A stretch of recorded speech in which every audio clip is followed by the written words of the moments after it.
प्रार्थना नागलोक की उन नागिनों में से एक थी जिसको खाना पीना बहुत पसंद था। प्रार्थना बहुत ही भुक्कड़ नागिनों में से एक थी। जहाँ सभी नागिनों को सजना संवरना बहुत पसंद आता है, वहीं प्रार्थना इन सब से बिल्कुल परे थी। एक सुबह आलोकी हाथ में पूजा की थाली लिए मंदिर में जा रही होती है। तभी अचानक उसकी नजर प्रार्थना पर जाती है और आलोकी उसे आवाज लगाते हुए कहती है, प्रार्थना यहाँ आओ, हमारे साथ मंदिर चलो। आलोकी प्रार्थना को बार बार आवाज लगाती है, लेकिन प्रार्थना आलोकी की एक भी बार आवाज नहीं सुनती और जवाब नहीं देती। और अब आलोकी खुद से कहती है, हमें तो लगता है कि ये जरूर खाने में व्यस्त होगी, तभी तो ये हमारी बातों का कोई जवाब नहीं दे रही है। हम अभी इसके पास जाते हैं और इसके कान के पास चिल्लाते हैं, तभी इसको कुछ सुनाई देगा। आलोकी इतना बोलकर वहाँ से प्रार्थना की तरफ बढ़ने लगती है। तभी प्रार्थना को किसी के आने की आहट महसूस होती है और वो खुद से बोलती है, लगता है माँ आ रही है। अगर उन्होंने हमें यहाँ मंदिर के रास्ते में खाते हुए देख लिया तो आज हमारी खैर नहीं। माँ के आने से पहले हमें ये खाना खत्म करना होगा। प्रार्थना जल्दी जल्दी खाने लगती है कि तभी अचानक से आलोकी उसे आवाज लगाते हुए उसके कंधे पर हाथ रख देती है। प्रार्थना, माँ हमें माफ कर दीजिए, हमें बहुत जोरों की भूख लगी थी, इसलिए हम यहाँ बैठकर खाना खाने लग गए। आप कृपया करके हमें मारिएगा नहीं, आप जैसा बोलेंगे हम वैसा ही करेंगे। हम अभी आपके साथ घर चलने को तैयार हैं। अरे अरे प्रार्थना, तुम इतना घबरा क्यों रही हो? हम आलोकी है, ना कि तुम्हारी माता जी। तुम्हें मुझसे डरने की आवश्यकता नहीं है। आलोकी जी, आपने तो हमें बिल्कुल डरा ही दिया था।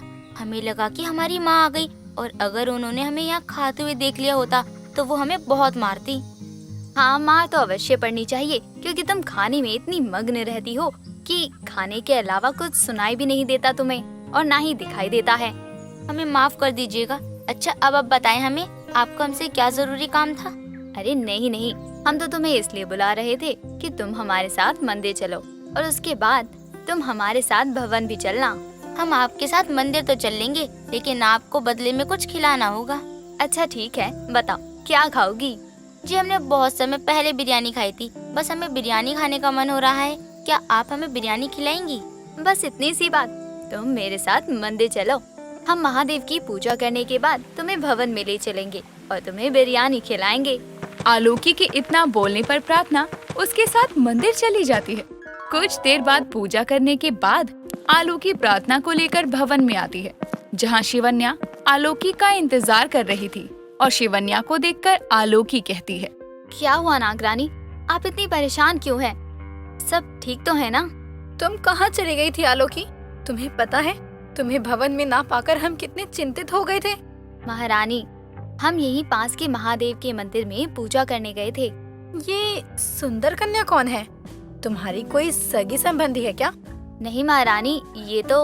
आप रुक जाइए आलोकी जी, हम आपको बताते हैं कि हम कौन है। सबसे पहले तो हमारी इस पूरे नागलोक की महारानी को हमारा नमन। हमारा नाम प्रार्थना है और हम यहाँ आलोकी जी के साथ बिरयानी खाने आए हैं। वो क्या है ना, हमें बिरयानी बहुत पसंद है। अच्छा, तो ये बात है। आलोकी, जल्दी जाओ और प्रार्थना के लिए बिरयानी लेकर आओ। जी महारानी। आलोकी इतना बोलकर प्रार्थना के लिए बिरयानी लेने चली जाती है। थोड़ी देर बाद आलोकी प्रार्थना को बिरयानी लाकर देती है। वो बिरयानी ऐसे खाती है मानो अपने जीवन में उसने कभी कुछ ना खाया हो। उसका ऐसा व्यवहार देखकर सब हंसने लगते हैं। तभी शिवन्या बोलती है, आराम से प्रार्थना, ये सभी बिरयानी तुम्हारे लिए ही है। हमें आभास है महारानी, परंतु इतने समय बाद बिरयानी खाने में अलग ही आनंद आ रहा है। अगर तुम्हें बिरयानी इतनी ही पसंद है तो तुम्हारा जब कभी भी बिरयानी खाने की इच्छा हो ना तो तुम भवन आना, हम तुम्हें बिरयानी खिला देंगे। बहुत बहुत शुक्रिया आलोकी जी। प्रार्थना इतना बोलकर बिरयानी खाती है और अपने घर चली जाती है। ऐसे ही वक्त गुजरता है और एक दिन रात के समय प्रार्थना को बहुत भूख लगती है और वो उठकर अपने पलंग पर बैठ जाती है। तभी उसको अपने कमरे की खिड़की के बाहर बिरयानी के कटोरे का दृश्य दिखाई देता है। इस बात से अनजान कि महज वो एक छलावा है, वो उसका पीछा करते हुए इच्छाधारी नेवले के पास पहुंच जाती है और अचानक से बिरयानी का कटोरा गायब हो जाता है। तभी उसकी नजर नेवले पर जाती है, जो कि उसके सामने खड़ा था, जिसे देखकर वो भयभीत हो जाती है और भागने का प्रयास करती है, लेकिन उससे पहले ही नेवला उसे मूर्छित करके वहाँ से गायब हो जाता है। ऐसे ही कुछ वक्त बीतता है। कई दिनों तक भी जब प्रार्थना भवन में नहीं आती तो आलोकी और शिवन्या आपस में बात करते हैं। आलोकी, बहुत समय हो गया है, प्रार्थना भवन में नहीं आई। कोई बात हो गई है क्या? हाँ महारानी, हमने भी कई समय से प्रार्थना को देखा नहीं है। कहीं वो किसी मुसीबत में तो नहीं? कहीं कोई अनहोनी तो नहीं हो गई उसके साथ? हे प्रभु। शुभ शुभ बोलिए महारानी। हम एक काम करते हैं, हम आज ही उसके घर जाकर उसके बारे में पता करते हैं। हम भी तुम्हारे साथ चलेंगे प्रार्थना को ढूंढने। आखिर प्रार्थना से हमें भी तो मिलना है। ठीक है महारानी, चलिए। प्रार्थना से मिलने के बहाने आप पूरे नागलोक का भ्रमण भी कर लीजिएगा। बहुत ही उत्तम विचार है आलोकी। अच्छा, अब चलो, विलम्ब मत करो। शिवन्या और आलोकी दोनों पूरे नागलोक का भ्रमण करते हुए प्रार्थना के घर की तरफ जा रहे थे। तभी आलोकी को नेवले के पैरों के निशान दिखाई देते हैं। आलोकी घबराते हुए जोर से कहती है, असंभव। क्या हुआ आलोकी? तुम इस तरह से चिल्ला क्यों रही हो? ये देखिए महारानी, यहाँ पर नेवले के पैरों के निशान हैं। कहीं किसी नेवले ने तो प्रार्थना का अपहरण नहीं कर लिया? ऐसा कैसे संभव हो सकता है? नागलोक में नेवले कैसे आए? महारानी, ये सब सोचने का तनिक भी समय नहीं है। हमें जल्द ही जल्द प्रार्थना को नेवलों से बचाना होगा, अन्यथा उसके साथ कुछ भी हो सकता है।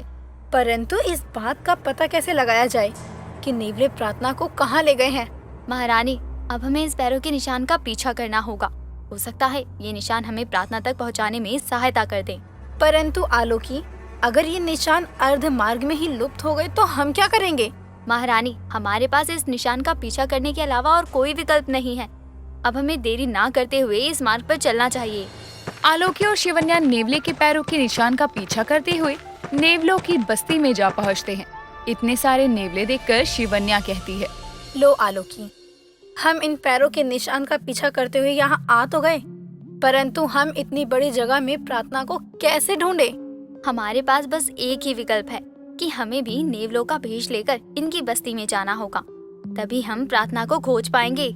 आलोकी के इतना कहते ही शिवन्या और आलोकी दोनों नेवले का भेष धारण करती हैं और नेवलों की बस्ती में घुसकर प्रार्थना का पता लगाती हैं। कुछ देर ढूंढने के बाद शिवन्या और आलोकी को प्रार्थना का पता चलता है।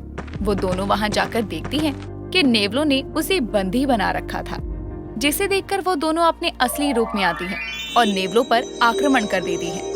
नेवलों और नागिनों के महायुद्ध के कुछ पलों बाद शिवन्या नेवलों को मूर्छित करने में और प्रार्थना को छुड़वाने में कामयाब हो जाती है।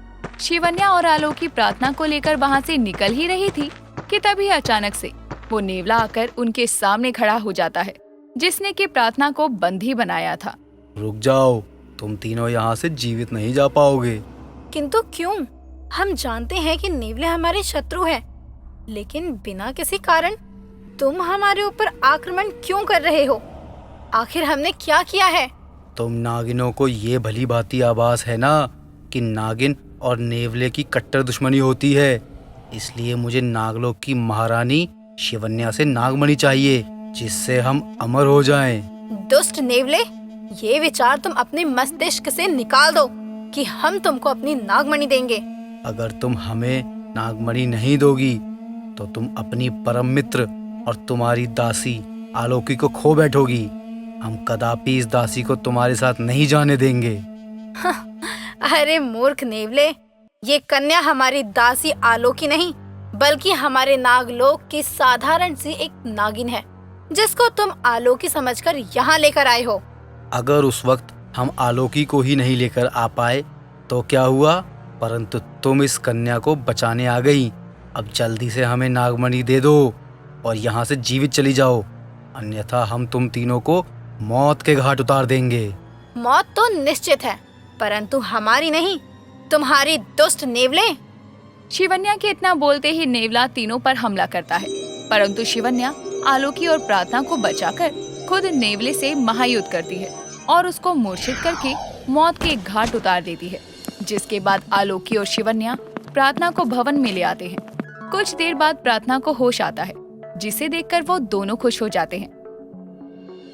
तभी आलोकी हाथ में बिरयानी की कटोरी लिए प्रार्थना को कहती है, ये लो प्रार्थना, बिरयानी खाओ। नागलोक में सही सलामत आने की खुशी में तुम्हारे लिए बिरयानी बनाई है। नहीं नहीं, इस बिरयानी को हमसे दूर कर दीजिए। इस बिरयानी की वजह से तो हम बड़ी मुसीबत में फंस गए थे। आज के बाद से हम बिरयानी खाना तो दूर, देखना भी पसंद नहीं करेंगे। प्रार्थना की ये बात सुनते ही आलोकी और शिवन्या हंसने लगते हैं और इस तरह से बिरयानी की भूखी नागिन की बिरयानी खाने की आदत काफी हद तक छूट जाती है।